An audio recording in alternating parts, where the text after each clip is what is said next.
Hi friends, எல்லோரும் எப்படி இருக்கீங்க? நான் திரும்ப என்னோடய வெயிட் லாஸ் ஜேர்னி ஆரம்பிச்சிட்டேன். ஜான்வரியில் ஆரம்பிக்கணும்னு நினச்சது இப்போ ஃபெப்ரவரியில் ஆரம்பிச்சிருக்கேன் ஒரு வழியாக. ஒவ்வொரு டைமும் நானும் வெயிட் லாஸ் பண்ணுவேன், திரும்ப அதே வெயிட் என்கிட்டயே திரும்ப வந்துடும். அது இந்த மீம் அதை தான் சொல்லுது. இந்த டைமாவது நம்ம கரெக்டாக வெயிட் லாஸ் பண்ணிவிட்டு அதையே மெயின்டைன் பண்ணணும்.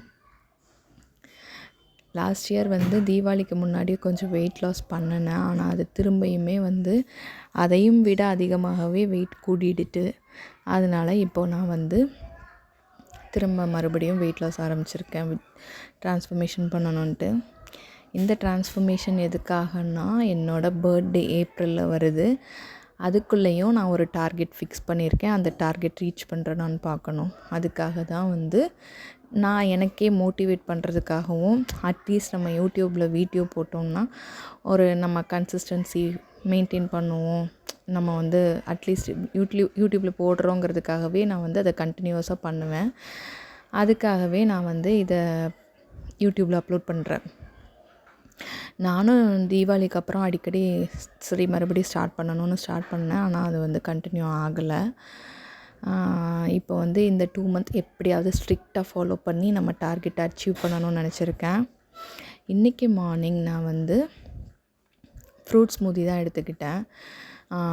ஆப்பிள், பொமோக்ரனேட், அப்புறம் நெல்லிக்காய், அதுக்கப்புறம் கொஞ்சம் டேட்ஸு, ஃபிக்கு, இதெல்லாம் போட்டு அடித்து ஸ்மூதியாக பண்ணிவிட்டு ஸ்மூதி குடித்தாச்சு. மார்னிங் பிரேக்ஃபாஸ்ட் அது தான். அதுக்கப்புறம் லஞ்சுக்கு கொஞ்சம் ரைஸு, சோயா சங்க்ஸ் இருக்குல்ல, அதில் பொட்டேட்டோ ஃப்ரை மாதிரி பண்ணியிருந்தேன். அப்புறம் தால், அப்புறம் எனக்கு பீனட்ஸ் சாப்பிட்றது பிடிக்கும், அதனால் பீனட்ஸும் சாப்பிட்டேன். டின்னர் ஏர்லியாகவே முடித்தாச்சு. சுண்டல், கொண்டக்கடலை சுண்டல் சாப்பிட்டேன். அப்புறம் மஞ்சத்தூளும் பெப்பரும் போட்டு பால் 1 கிளாஸு, குக்கும்பர், அப்புறம் கொஞ்சம் வால்நட்டு. இது தான் என்னோடய டின்னர். ஏர்லி டின்னராகவே முடித்தாச்சு. ஏன்னா டின்னர் நம்ம எவ்வளோத்துக்கு எவ்வளோ ஃபாஸ்ட்டாக சாப்பிட்றோமோ அவ்வளோத்துக்கு எவ்வளோ நம்மளுக்கு கொஞ்சம் பெட்டராக இருக்கும்.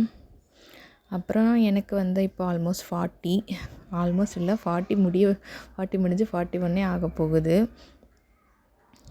லேடீஸ் நம்மளுக்கு இந்த 40 டச் ஆகிற டைம், அந்த ஏஜ் நம்மளுக்கு 40 ஆகிறச்ச வெயிட் கெயின்னு, அப்புறம் நிறைய இந்த பெரிமெனோபாஸ் சிம்டம்ஸ்லாம் நிறைய வரும். நேச்சுரலாகவே நம்மளுக்கு நிறைய ப்ராப்ளம்ஸ் வரும். நம்ம இதெல்லாம் ஓவர் கம் பண்ணணும்னா நம்மளோட ஃபுட் ஸ்டைல் எல்லாத்தையும் மாற்றி ஓரளவுக்கு மேனேஜ் பண்ணி நம்ம வெயிட்டை மேனேஜ் பண்ணணும். அப்புறம் இந்த டைம் வெயிட் கெயின் ஆகும்போது டயபெட்டிஸ் வரதுக்கு வாய்ப்பு இருக்குது. அப்புறம் நிறைய ஆல்ரெடி எனக்கெலாம் ஹெல்த் இஷ்யூஸ் நிறைய இருக்குது. அதனால் நான் எனக்கு ஃப்ளக்சுவேஷன்ஸ் வெயிட்டில் நிறையவே இருக்கும். அதனால் இந்த டைமாவது நம்ம கரெக்டாக ஃபாலோ பண்ணி நம்ம வெயிட் லாஸ் ஜேர்னியை கரெக்டாக கொண்டு போகணும் அப்படின்ட்டு ஒரு எய்மோடு இருக்கேன். இன்னிலேருந்து பார்க்கலாம். என்னோடய வெயிட் லாஸ் ஜேர்னியில் நீங்களும் என் கூட சேர்ந்து ட்ராவல் பண்ணுங்கள். 2 மந்த்ஸ்க்கு எனக்கு மோட்டிவேட் பண்ணுங்கள். தேங்க்யூ, பாய்.